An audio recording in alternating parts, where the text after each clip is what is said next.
Fall is always the season that makes my heart the happiest. From the changing of the leaves to a shift back into some semblance of routine after a usually chaotic summer, this is without question my favorite time of year. And some years, fall truly flies by like I blink and it's Christmas. And other years, I'm really able to savor the time that we have. And I feel like when the leaves change, it really becomes that visual seasonal shift of, oh, we're doing something new here. And I feel like it happens the tiniest bit at a time, and then suddenly it all happens at once, and then you really feel like you want to make the most of that time, or at least I do. In order to help you get into the fall spirit and give you some ideas for how to inject fun back into your fall, especially at a time where you may be returning to routines or winding down travel that you were doing over the summer.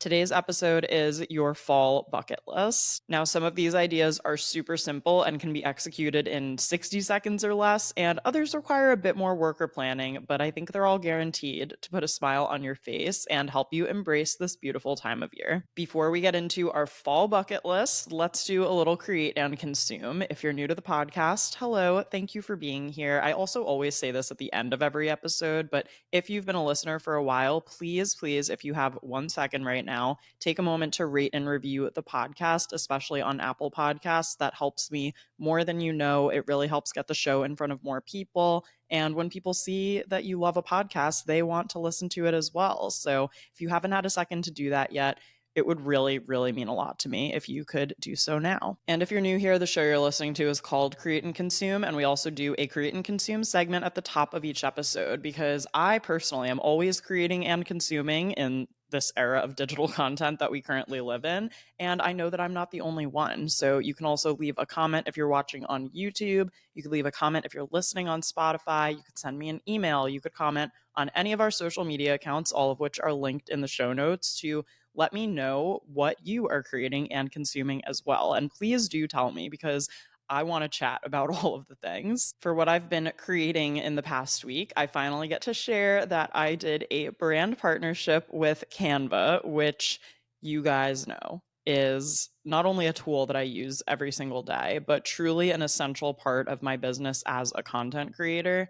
Without Canva, we wouldn't have podcast graphics, right, that we post on Instagram, reel covers, YouTube thumbnails, all of those things created in Canva. I also wouldn't have my digital product income stream or my education income stream if it were not for my ability to easily create and sell digital products because of Canva. And beyond that, I use Canva to create blog graphics, Pinterest collages, and so much more. And by the way, a podcast endorsement was not part of our brand deal. This is just free because I love Canva genuinely. If you want to check it out, you can go to my Instagram, which is just my name, Austen Tosone, and you can find the reel that I created in partnership with Canva, where I basically take you through a productive day in my life and show you all of the different ways that I use Canva visually in my business. I had so much fun creating this reel. I also actually got a lot of work done while I was filming, which is not always the case with brand deals. Sometimes you have to like fake like you're doing work for a little bit.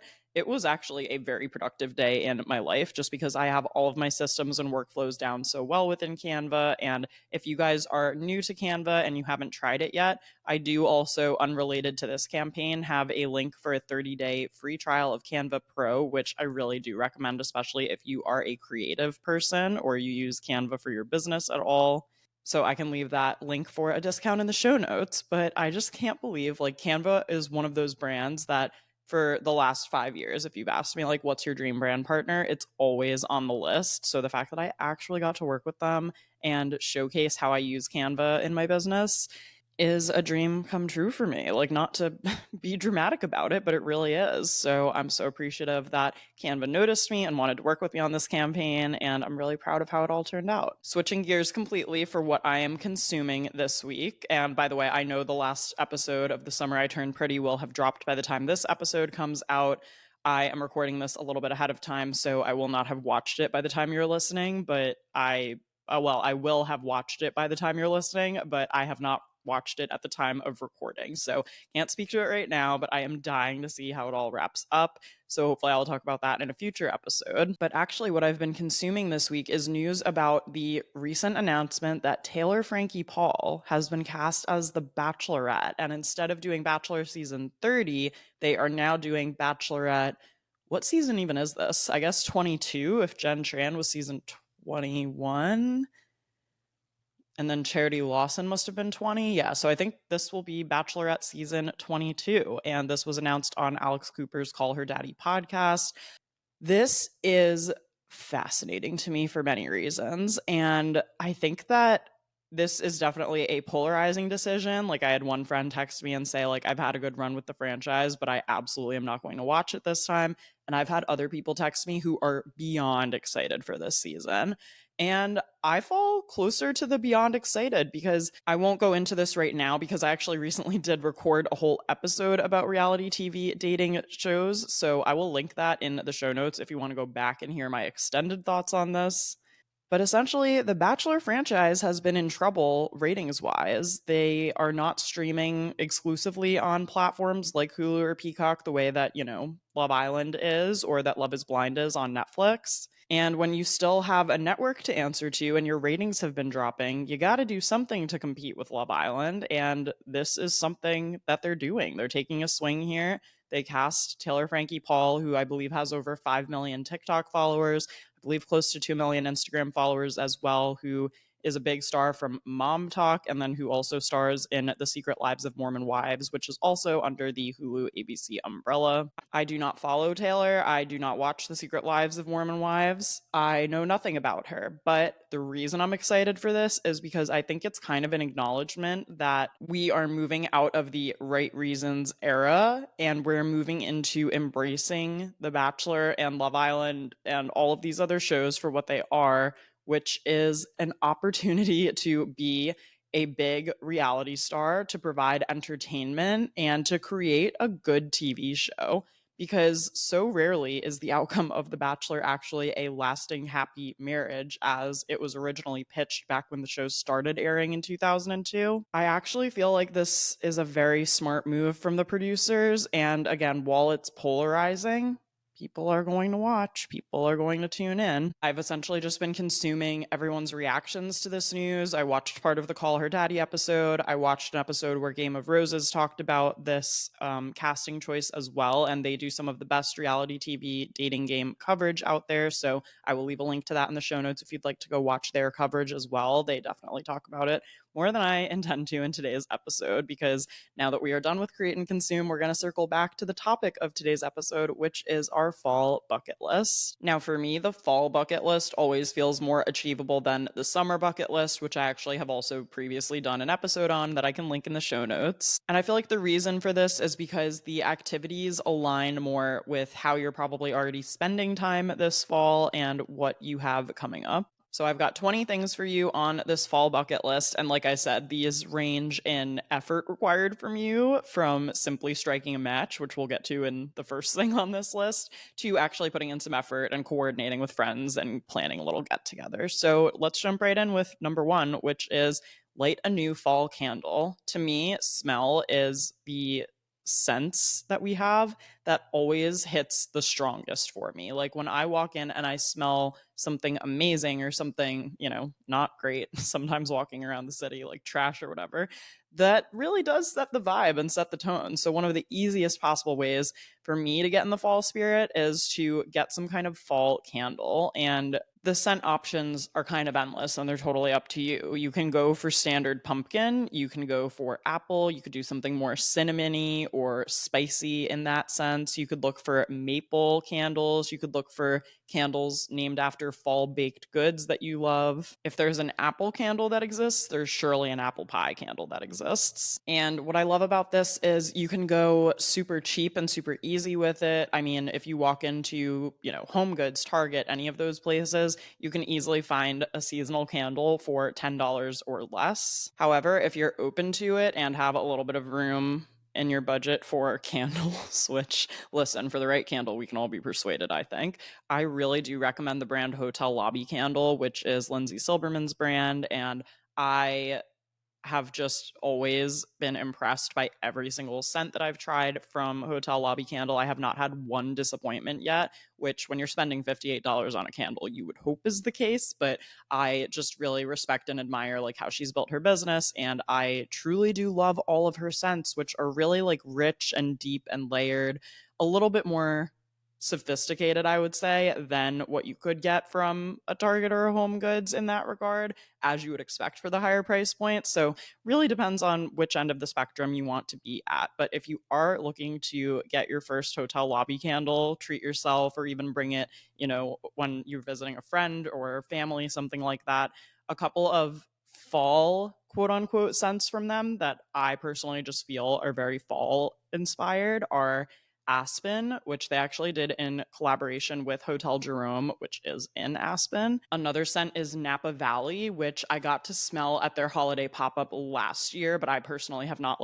owned and burned in my own home. And the last one is New York, because to me, this is the best time of year in the city. I actually have a whole guide in a vlog I did last year for my YouTube channel about my perfect fall day in New York City. So I can leave that link in the show notes if you want to go watch that. If you actually are planning to come visit New York this time of year and you're like, okay, I have one day, how should I spend it? I've got you covered. There's a full itinerary in that video. Okay, next thing on the fall bucket list. This might surface level not sound like any fun at all, but I just feel like this is the time of year to embrace this type of energy, which is to get organized at home. It's kind of funny to me that spring cleaning gets all the hype and all the acknowledgement, but we don't really acknowledge fall cleaning.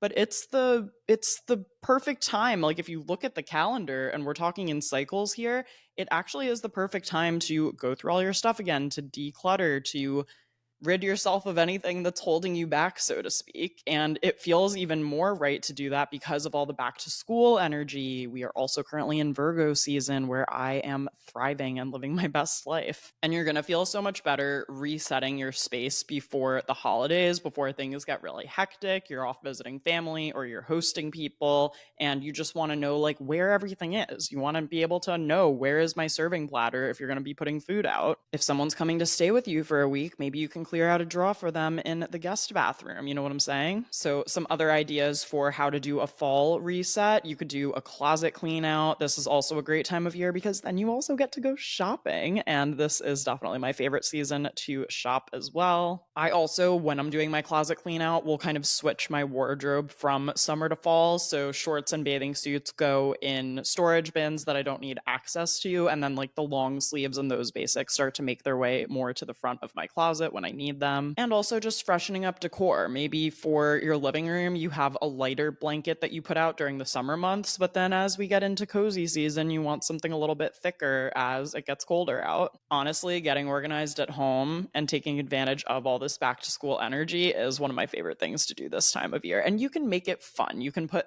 this podcast on while you're cleaning your home. You could listen to a fun playlist that you find on Spotify. You could call a friend and catch up with them while you do it. And speaking of shopping for fall outfits, the next thing on the list is to do a fall mall day. And this to me is just so nostalgic. And you don't even have to buy anything. You can honestly just go and walk around. Although if you're going to buy something, I do recommend getting a soft pretzel and a lemonade, ideally from Aunt Annie's. That just feels right. And you can people watch and you can go with a friend and you can hang out and just chat. But for me, the mall was the place to be. Okay, growing up, that was where we would go to hang out and we would even just walk around. Again, didn't really have money to buy things at the time, but it was just a good time to go window shopping, to even just get inspiration. Sometimes I feel like we see so much stuff online that's always just starts to look the same after a while as you keep scrolling. And I feel like there are actual visual merchandisers who these stores hire to create window displays to help you visualize outfits and things like that. And that's kind of art that I worry is getting lost over the years as we, continue to get more and more attached to our phones and spend more and more time online.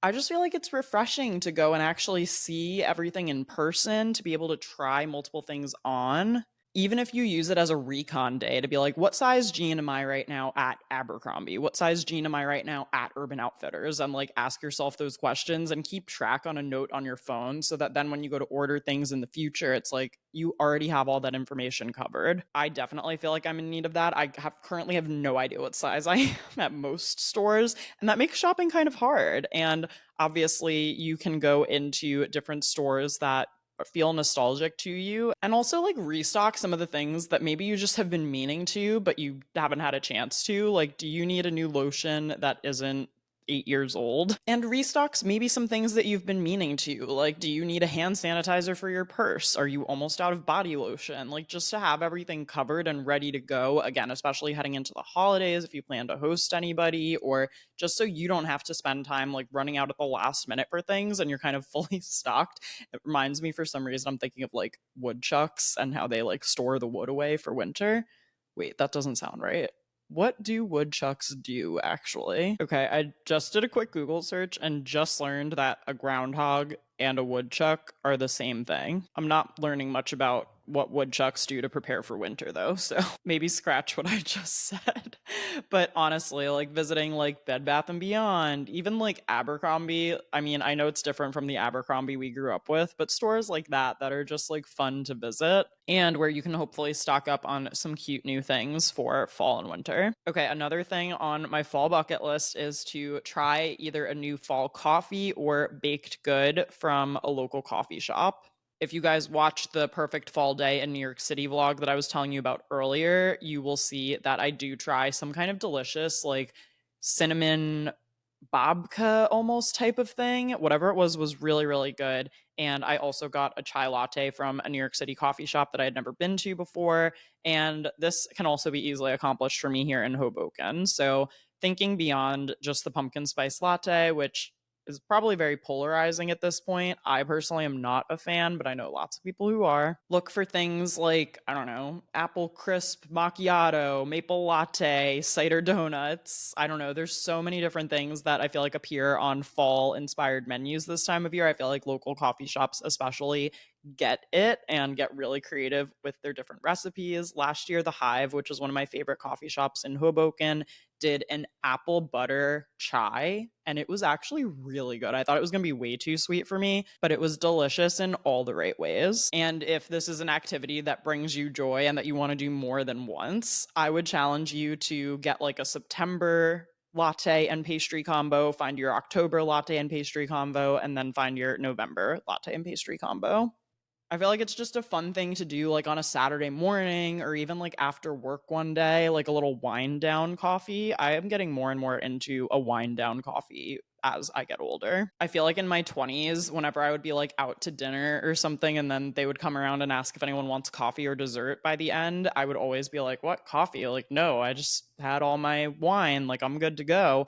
No, at Taylor's Shower last weekend, they came around and they asked for coffee, and I could not explain to you how badly I needed a coffee to like power me through the last hour of the shower and then also to power me through afterwards when we went back to Taylor's house. It literally saved my life. So grateful for the end of meal coffee now, something that I'm really appreciating in my 30s that I did not appreciate at all in my 20s. Okay, next on the fall bucket list is read a mystery novel. And I just feel like there is something about the mystery genre that hits right this time of year. If you are not normally a mystery reader, I have a couple of recommendations for you from previous years of books that I read mostly in the fall, but books that I feel like would be perfect for this time of year. One is called The Cloisters. It's kind of like a dark academia thriller in which this girl takes a job at the Met Cloisters and becomes obsessed with this 15th century tarot deck. She and one of her other colleagues basically start like looking into the history of the deck, and as they're getting closer and closer to uncovering what it really is and what it could mean, like it might potentially be a big discovery that could change their careers,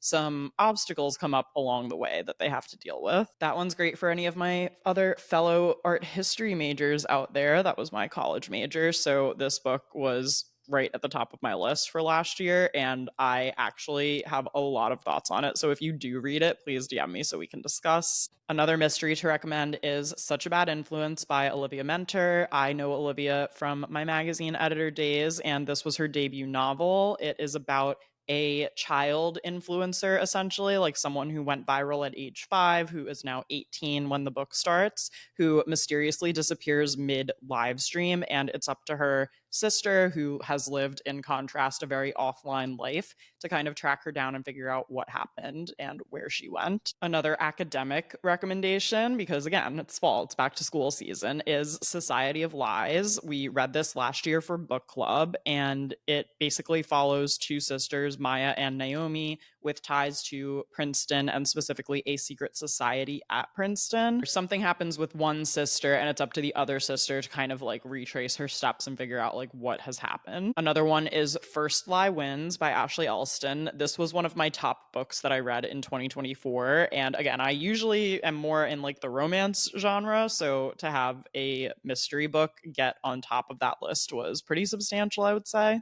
We follow the story of Evie Porter, who is a con artist recruited for a dangerous job where she basically has to like infiltrate a particular circle of people, and you'll see how far she actually has to go, how many lies she has to tell, and what she has to do in order to please her mysterious boss. Okay, and then really quickly, two on my TBR for fall 2025 that I have not read yet are The Ministry of Time. This is a sci-fi romance about a government employee in the newly founded Ministry of Time, where they basically are taking care of the first time travelers of this generation. And then another one is called The Art of Vanishing. I just loved like the one sentence pitch for this book, which is essentially a museum employee falls in love with a man in a masterpiece hanging on the walls who can actually talk back to her. There was a book I read as a child called The Mixed Up Files of Mrs. Basley Frankweiler, and it kind of reminds me of that in some ways, like an after hours museum mystery and similar to The Cloisters, but with more of a romance angle. I mean, I'm there for that for sure. And then, okay, while we're talking about romance, I'll give you two romance recs for fall that are also on my TBR, so I've not read these yet. One is called Can't Help Falling in Love, which is essentially like a fake romance trope. And another one is called Battle of the Bookstores, where, as you may guess, there is a dispute or a rivalry between two bookstore owners. I think if I'm remembering correctly from the plot summary I read, I actually don't have it in front of me right now, but I think it had to do with there are two bookstores on the same block, and because of something with the lease, they actually need to combine the bookstores. And so now both of the previous owners are competing to run the new bookstore. So it's giving enemies to lovers from what I've gathered, but these are also on my fall TBR, and I've been in such a reading rut. I'm finally getting out of it. I'm reading Gwyneth by Amy Odell right now, which is the Gwyneth Paltrow biography, and nonfiction typically is just slower going for me, but I just feel like I have not been in a good rhythm with my reading lately, so I am hoping to power through this one and then pick up some of these next. Okay, moving on to the fall bucket list. This is an easy one, and if you're a lazy girl, I would put this like number one on your list, which is to find your favorite fall TV show and just really like sink into it. I just think this is perfect for cozy nights in and for the times where you just need that little bit of comfort. So obviously there are some classics that I could suggest, like Gilmore Girls, especially if you start from season one, which I would like to do soon. I'm currently finishing up a rewatch of Gossip Girl, which is honestly another recommendation. There's just something so cozy about the prep school vibes, the small town of Stars Hollow, like all of the boxes are checked with this one, truly. You could also potentially dip back into other classics like Friday Night Lights, or also can I recommend Only Murders in the Building and The Marvelous Mrs. Maisel, two shows that take place in New York City. Obviously, Only Murders in the Building is a mystery in and of itself, and then Marvelous Mrs. Maisel, I feel like, is just the perfect show to like binge watch and become obsessed with, and it's just so fast moving and fast talking, also from the brain of Amy Sherman Palladino, who is also the creator of Gilmore Girls. You know what might actually also be a really fun rewatch this time of year is Scream Queens. Do you guys remember that show? I will watch pretty much anything Emma Roberts does, but I think that might be one of my favorite roles she's ever done. So you can dive back into an old rewatch, or you can catch something new that is coming out this season. Okay, now I put Go Apple or pumpkin picking on this list, but I have a caveat, which is to go on a weekday if you can, only because I feel like every year on the weekends, the farms and the places where you can typically do apple picking or pumpkin picking, it just gets really, really crowded to the point where it's not always fun, like, to be very honest. And I know that obviously I have a flexible schedule, so I'm saying this as someone who like could go on a Tuesday afternoon, but I feel like some of them you can still even go like after work or something on a weekday. I feel like that's honestly the ideal time to do it, and then to bake something with whatever you actually end up getting. This is not something that I get around to every fall, but every couple of years the urge, it comes back up. Like it's been a few years since I did this. I think the last time I did this was in 2022, maybe. I know that we went with Andrew's family and we brought like my niece and nephew. And I just remember them being a lot smaller. So I feel like that was probably like 2022. Maybe it's been 3 years at this point. I feel like once every 3 years in the fall is a good time to add this back into the rotation of stuff that you want to do in the autumn months. Okay, another one is to host a football Sunday watch party. And I believe we talked about this in last week's episode, whichever episode is entitled Football for the Girls, where I broke down all of the terms that you need to know if you're watching the game and who the big players are and things like that. I threaten to do this pretty much every single year, and never once have we done it. We have hosted the Super Bowl once before, and for that I actually went into the city to pick up Dan and John's wings, which, oh my god, can I just, if you have never had Dan and John's and you're in New York City and you like wings, you have to go to one of their locations. Pick any of them. There's one on the west side, there's one on the east side. Hard to go wrong, honestly. And if you can go on Sunday, it is very fun to watch games there, especially if you're a Bills fan. They are big Bills fans at Dan and John's. But anyway, I literally like picked up one of their wing kits one year from the city. Like I went into the city on Super Bowl Sunday, which as you know is in February, so it was cold, and like carried those wings back to Hoboken, and we hosted some of Andrew's friends to watch the Super Bowl. It was a fun time. But yeah, I want to do like pick a random Sunday and have just like football on all afternoon. I want there to be snacks. I want there to be fun things on the menu. I want to design the menu in Canva, which I've used for basically everything, as we have talked about in this episode already. Honestly, even if you're not a cook, I feel like Trader Joe's just has every possible snack you could want. Like they have the frozen mini hot dogs, pigs in a blanket. They have the buffalo chicken dip is so good. They make like the mini mac and cheese balls. There's a lot you can do from the Trader Joe's frozen section. Or if you're more creative and talented in the kitchen, obviously Pinterest, there's plenty of ideas and stuff on there too. Something else on my fall bucket list is to spend, like a good solid morning at a museum, like just a couple of hours consecutively whenever I have the time. And I really do want to go back to the cloisters now that I was talking about it earlier with the book that I mentioned. If you don't know, the cloisters is an outpost essentially of the Met Museum here in the city, and it is all the way up on 190th Street, so you have to take the A train up there.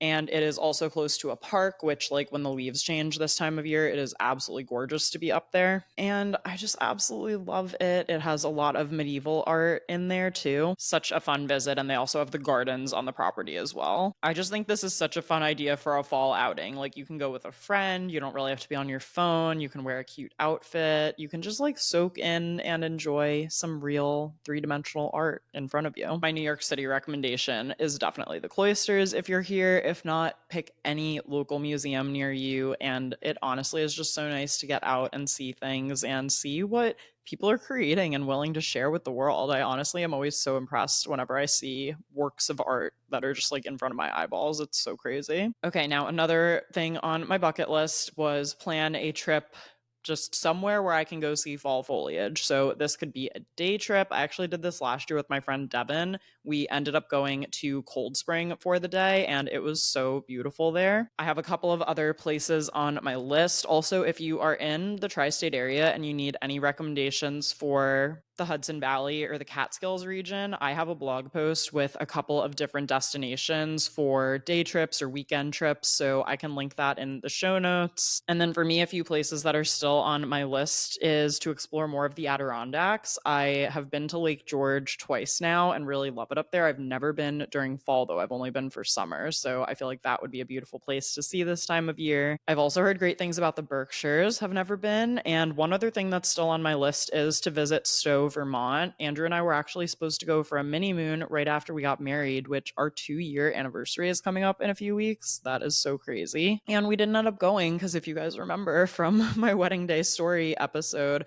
I actually got COVID and I was like the only one who got it after the wedding. So I just was not feeling good, was not ready to be in a car for like 5 hours or 6 hours, however long it would have taken to get up there. So we absolutely need to reschedule that trip though. Like I was really, really looking forward to it. And Vermont is one of the few states on the East Coast that I have not been to yet. So it's absolutely on my list for the fall. And then if you are just like a weekend trip, can't be on the books this year, I feel like another thing on the list is to attend some kind of local event. And this is truly like the epitome of living your best Gilmore Girls life. For me, I am probably going to attend the Hoboken Music and Arts Festival. They do this twice a year, once in the spring, once in the fall. Just like any community event near you. It could be, I don't know, some kind of fall festival like Gilmore Girls adjacent where people are wearing pilgrim costumes. There could be like a craft show, street fair, hay maze, anything, honestly. Just something to get you in the fall spirit, something where you can get out and, shop from local vendors, connect with your community. I mean, I feel like my perfect fall event would probably be the Harvest Festival from Parks and Recreation because that just looked amazing, but really anything can count. And speaking of getting out and about in your local area, another thing to add to the bucket list for this season is to have a fall picnic. Spring and summer really take all the credit for picnics, but I ask you, listeners, why are we not doing more fall picnics? I actually feel like this is the best time of year to do a picnic because you're not going to be sweating like a banshee after sitting outside for 5 minutes. Pack a blanket, some seasonal snacks. You could bring some cider. You could do hot cider or cold cider, depending on the day. You can have a sweater with you. Like, my ideal day would be to sit outside when it is nice and crispy, like 60 degrees and sunny. Oh my God, I want to be outside more than anything if that's the case. Or if a picnic is too much work for you, similar concept, spend the day at a brewery. I absolutely love a Saturday afternoon at a brewery. That is like one of my favorite ways to spend time, just to be able to try locally brewed beers, to hang out. It's always very like kid friendly, dog friendly. You can bring games, you can eat food, and you don't have to stay that long. Like 3 hours at a brewery feels like sometimes an entire day has passed on its own. So that could be kind of an alternative too. If you are not really a picnic person, you don't want to have to bring your own food. I understand. I really do. Okay. Another thing on the list, bake something seasonal from scratch. So if you did go apple or pumpkin picking, you could make like an apple crisp. I feel like that is kind of a classic and something relatively easy to do. You could also try your hand at, I don't know, pumpkin bread,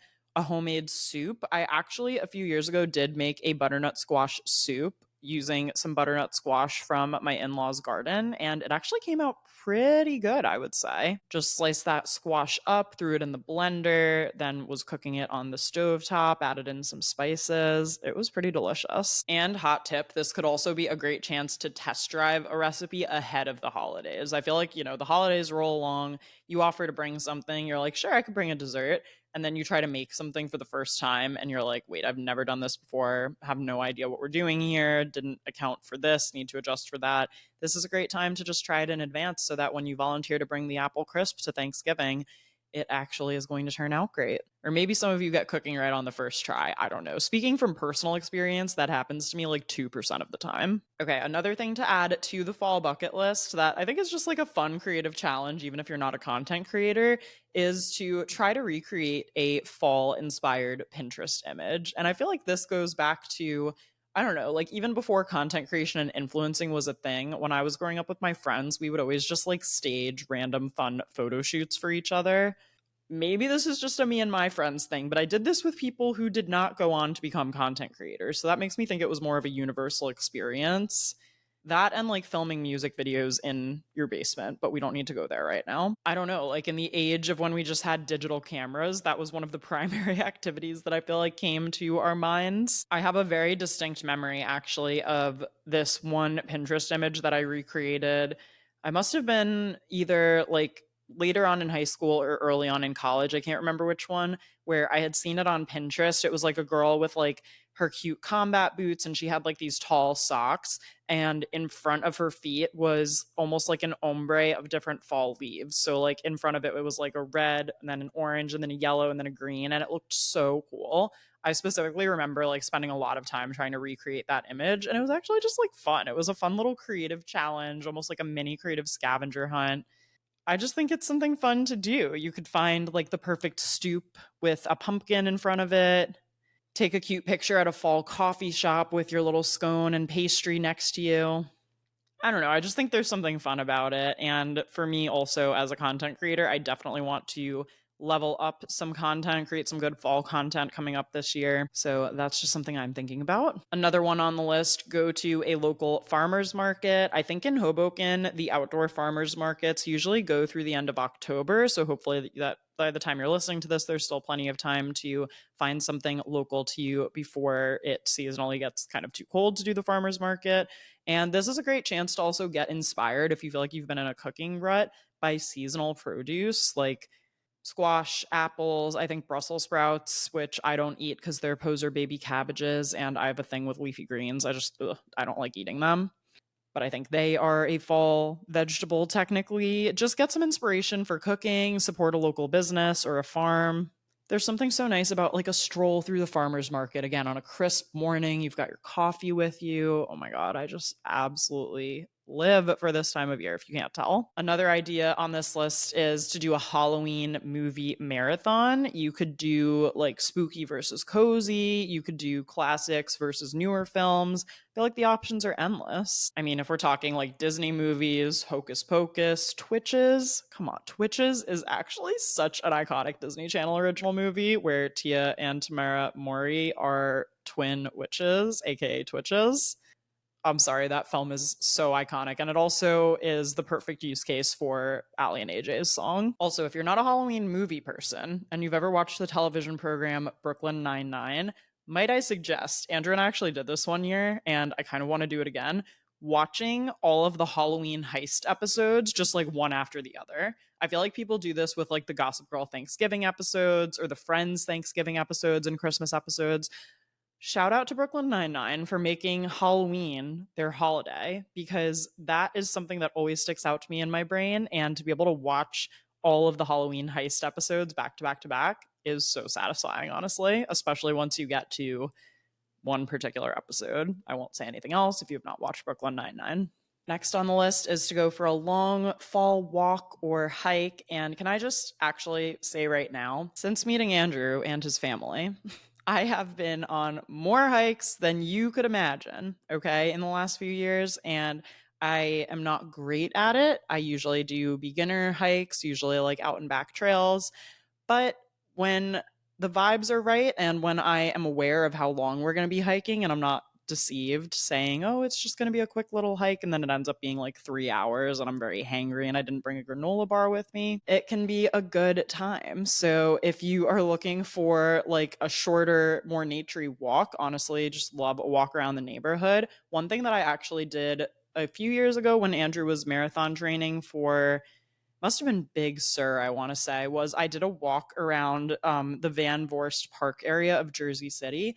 That was absolutely delightful because it was just like brownstones, coffee shops. I probably walked for like an hour and a half while Andrew was doing one of his training runs somewhere else in Jersey City. And I remember I called my dad on the walk. I listened to a podcast for part of it. Like it was just so, so nice. So even just going on like an extended walk around your neighborhood, again, fall beverage in hand, ideally. If you're feeling adventurous, though, go for a hike. There are some incredible ones. I know for sure in the Northeast, and I'm sure in other parts of wherever you're listening to this episode as well, where you can see some amazing viewpoints and especially fall foliage this time of year.